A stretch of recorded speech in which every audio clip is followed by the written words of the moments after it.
एक घमंडी टीचर ने मेरी किताबें उठाकर क्लास से बाहर फेंक दी और सबके सामने कहा कि तुम्हारी औकात सिर्फ जूते पॉलिश करने की है, पढ़ाई तुम्हारे बस की बात नहीं है। उस दिन मेरी आंखों में आंसू थे, दिल में दर्द था और मैं चुपचाप घर लौट आया। लेकिन उसी दिन मैंने ठान लिया कि मैं अपनी किस्मत खुद लिखूंगा। और आज से 15 साल बाद वही टीचर मेरे सामने मेरे केबिन में खड़ी कांप रही थी, क्योंकि मैं अब एक बड़ा पुलिस कमिश्नर बन चुका था।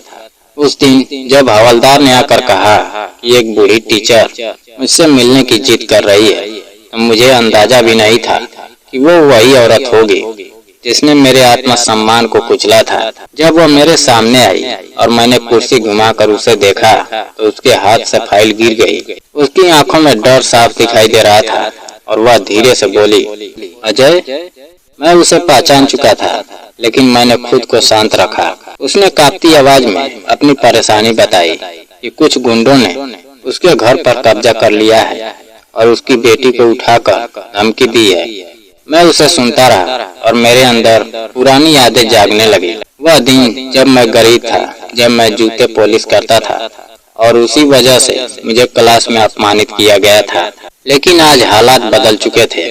मैंने उसे बैठने को कहा और खुद को संभालते हुए उसके केस की पूरी जानकारी ली। उसने रोते हुए बताया कि उसकी बेटी अंजलि डर के कारण कमरे में बंद है और किसी से बात नहीं कर रही है। यह सुनकर मेरे दिल में एक अलग सी बेचैनी हुई, क्योंकि मैं अंजलि को जानता था। वह मुझे पसंद करती थी और एक मासूम लड़की थी। मैंने तुरंत फैसला लिया कि मैं खुद उसके घर जाऊंगा। हम दोनों उसकी गाड़ी से घर पहुंचे। रास्ते भर मेरे मन में अतीत और वर्तमान की लड़ाई चलती रही। मुझे अपने पिता की मेहनत याद आई, उनकी वो बातें याद आई जब उन्होंने कहा था कि बेटा पढ़ लिख कर बड़ा आदमी बनना। और मैंने उसी दिन अपने संघर्ष की शुरुआत की थी। मैं जूते पॉलिश करता था, दिन में पढ़ता था, रात में सपने देखता था और हर अपमान को अपनी ताकत बनाता गया। जब हम उसके घर पहुंचे तो वहाँ सन्नाटा था, डर का माहौल था। मैंने उसकी बेटी के कमरे का दरवाजा खटखटाया। पहले कोई जवाब नहीं आया। फिर मैंने सख्ती से कहा कि अगर दरवाजा नहीं खोला तो मैं चला जाऊंगा। तब धीरे से दरवाजा खुला और सामने एक टूटी हुई लड़की खड़ी थी। उसकी आंखें सूजी हुई थी, चेहरा मुरझाया हुआ था। वह मुझे देखते ही फूट फूट कर रोने लगी। मैंने उसे संभाला, उसे भरोसा दिलाया कि अब सब ठीक होगा। उसने बताया कि गुंडों ने उसे 2 दिन तक बंद करके रखा और धमकी दी कि अगर उसकी मां ने घर उनके नाम नहीं किया तो वे उसे बदनाम कर देंगे। मैंने उसकी बात ध्यान से सुनी और उसे समझाया कि डरना नहीं है, सच के साथ खड़ा होना है।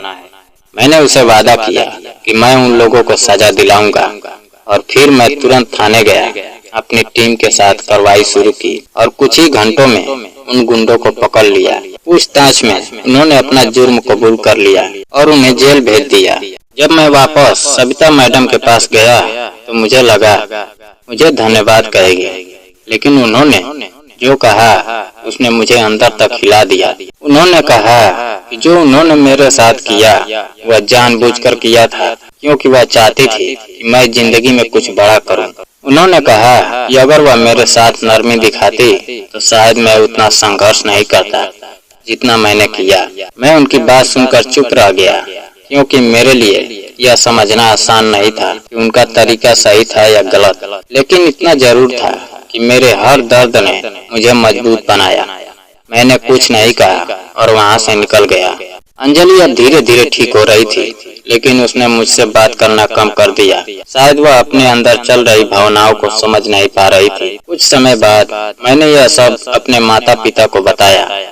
उन्हें अंजलि बहुत पसंद आई और उन्होंने मुझसे कहा कि मैं उससे शादी कर लूं। पहले तो मैं उलझन में था, क्योंकि सविता मैडम के प्रति मेरे मन में अब भी कड़वाहट थी। लेकिन मेरी माँ ने मुझे समझाया कि जिंदगी में आगे बढ़ने के लिए पुरानी बातों को छोड़ना जरूरी है, और आखिरकार मैंने उनकी बात मान ली।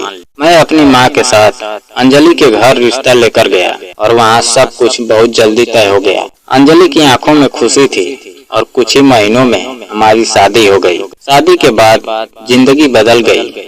हम दोनों एक दूसरे का सहारा बन गए और धीरे धीरे मैंने अपने अतीत के दर्द को पीछे छोड़ दिया। आज जब मैं पीछे मुड़कर देखता हूँ तो मुझे समझ आता है कि जिंदगी में हर घटना का एक मतलब होता है, लेकिन उसका यह मतलब नहीं कि किसी के साथ गलत व्यवहार करना सही हो।